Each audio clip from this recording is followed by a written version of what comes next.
हरियाणा में मिशन 2024 को कामयाब बनाने के लिए सभी राजनीतिक दल लगातार मंथन करके चुनावी रणनीति को फाइनल करने में जुटे हैं। इस बाबत कल जींद में हरियाणा आम आदमी पार्टी की बड़ी बैठक हो रही है, तो पंचकुला में नवनियुक्त प्रदेश बीजेपी अध्यक्ष नायब सैनी के नेतृत्व में हरियाणा बीजेपी की एक अहम बैठक होगी। वहीं कुमारी शैलजा जो कांग्रेस महासचिव हैं, उन्होंने हरियाणा में यात्रा निकालने का ऐलान कर दिया है। जननायक जनता पार्टी भी अपने संगठन को मजबूत करने में जुटी है, तो इनेलो भी अपनी खोई हुई सियासी साख को हासिल करने की जुगत में जुटी हुई है। सवाल यही है कि 24 के चुनाव में कौन सा दल विरोधी दलों पर भारी पड़ेगा।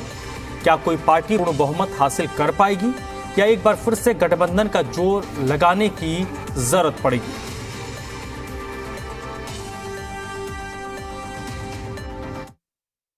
सरकार अपने कार्य की बात करे कि विपक्ष उसको नाकामयाब करने की बात करती है, और विपक्ष का दायित्व यही है कि हर बात को, अपनी बात को सरकार के विपरीत कहना। देश के प्रधानमंत्री मोदी जी के नेतृत्व जो विकास है, ऐतिहासिक विकास है, सब लोग जानते हैं। और हमारे कहने की जगह गूगल से जानकारी ले लो। आप गूगल लगा के देखिए 2013 में क्या था और 2023 में देश और प्रदेश की स्थिति क्या है। किसी प्रमाण की जरूरत नहीं है। ऊपर के प्रमाण के जो आप तो गूगल पे बच्चे दबाएंगे, सब जानकारी जुटा लेंगे। राहुल जी ने भारत जोड़ो यात्रा की, हरियाणा से भी गए, अनेकों राज्यों से गए। तो कांग्रेस पार्टी जो लोगों की बात सुनती है और लोगों तक हमारा कांग्रेस का, हमारी विचारधारा का, हमारे नेताओं का संदेश पहुंचाना है, तो वो काम हम करेंगे। और 10 के 10 लोकसभा क्षेत्रों का सभी का दौरा करेंगे और ये संदेश लोगों तक हमने लेकर जाना है। इसलिए जैसे ही मैं छत्तीसगढ़ के चुनाव से फारिग होती हूँ, हम ये यात्रा पूरे प्रदेश में लेकर जाएंगे। मुझे नहीं लगता ये आने वाले चुनाव में भारतीय जनता पार्टी का कोई फ्यूचर है, क्योंकि जो लोगों से जिनका कनेक्ट खत्म हो जाए उनका क्या फ्यूचर हो सकता है। ये एक लोकतंत्र है, लोकतंत्र में लोगों की इच्छा चलती है और हरियाणा के लोगों की इच्छा आपको आने वाले समय में पता चलेगा।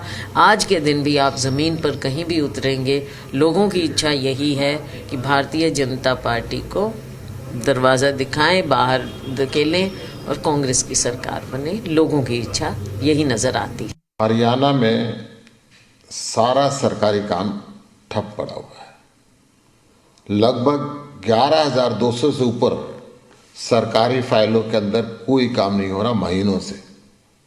अलग अलग डिपार्टमेंट की फाइलें हैं और कम से कम इसमें 55% के लगभग फाइलें खट्टर साहब से संबंधित विभागों की है और 2,000 से ऊपर फाइलें वित्त साहब से संबंधित विभागों की। खट्टर सरकार पहले ही बेरोजगारी में नंबर 1 है, भ्रष्टाचार में नंबर 1 है, सोशल इक्विटी को बनाने के अंदर पूरी तरीके से फेल हुई है। 9 साल इसी तरीके से अफसर और मंत्रियों के झगड़ों के अंदर गुजार दिए। लोगों के विकास के कार्य पूरी तरह से ठप हो गए।